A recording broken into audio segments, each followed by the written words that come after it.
જય ગૌ માતા. મહાભારતની અંદર ગૌ માતાનો ઘણો બધો મહિમા વર્ણવ્યો છે. એની અંદર એવું વર્ણન છે કે ગૌ માતાના દરેક અંગની અંદર દેવી દેવતાનો વાસ છે. તો આવો જાણીએ. ગૌ માતાના શિંગડા છે એની અંદર વિષ્ણુ ભગવાનનો વાસ છે. વચ્ચેના ભાગમાં શિંગડાના વચ્ચેના ભાગમાં બ્રહ્માજીનો વાસ છે અને શિંગડાના મૂળમાં દેવતાઓનો વાસ છે.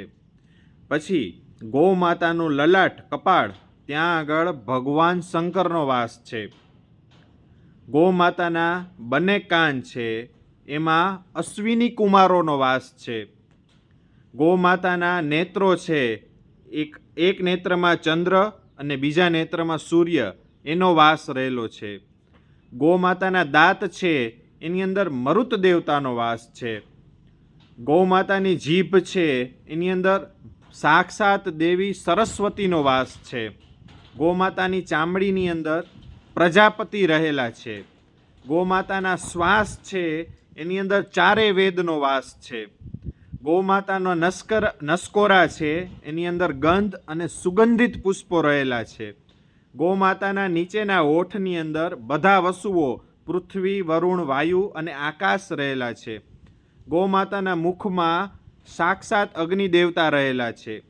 ગૌ માતાની કાંખમાં સાધ્ય દેવતાઓ રહેલા છે. ગૌ માતાના ગળામાં સાક્ષાત માં ભગવતી પાર્વતી રહેલી છે. ગૌ માતાની પીઠમાં નક્ષત્રોનો વાસ છે. ગૌ માતાની ખૂંદ એમાં આકાશ રહેલું છે.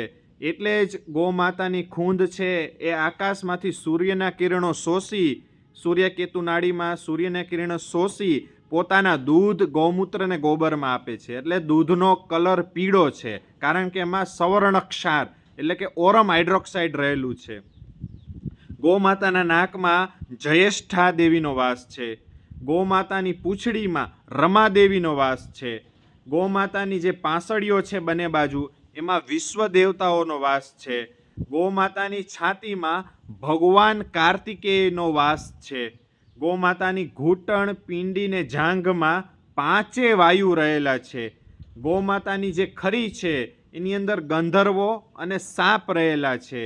અને ગૌ માતાના ચારે આંચળ એ ચારે સમુદ્ર સમાન છે. અને છેલ્લે ગૌમયે વસ્તે લક્ષ્મી, ગૌમૂત્રે ધન્વંતરી. ગૌમૂત્રમાં સાક્ષાત ગંગાજી અને ધન્વંતરી ભગવાનનો વાસ છે. અને ગાયના ગોબરમાં ગૌ માતાના ગોબરમાં લક્ષ્મીજીનો વાસ છે. અને આ જ ગોબરમાંથી બનેલી ધૂપબત્તી તમે કોઈ પણ ગૌશાળામાંથી ખરીદી શકો, તમારી આસપાસની ગૌશાળામાંથી ખરીદી શકો. તમને ન મળતી હોય તો આ સ્ક્રીનમાં નંબર આપ્યો છે એમાં વોટ્સએપ કરી અને ધૂપબત્તી અંગે માહિતી અને ખરીદવા અંગેની માહિતી તમે મેળવી શકો છો. જય ગૌ માતા.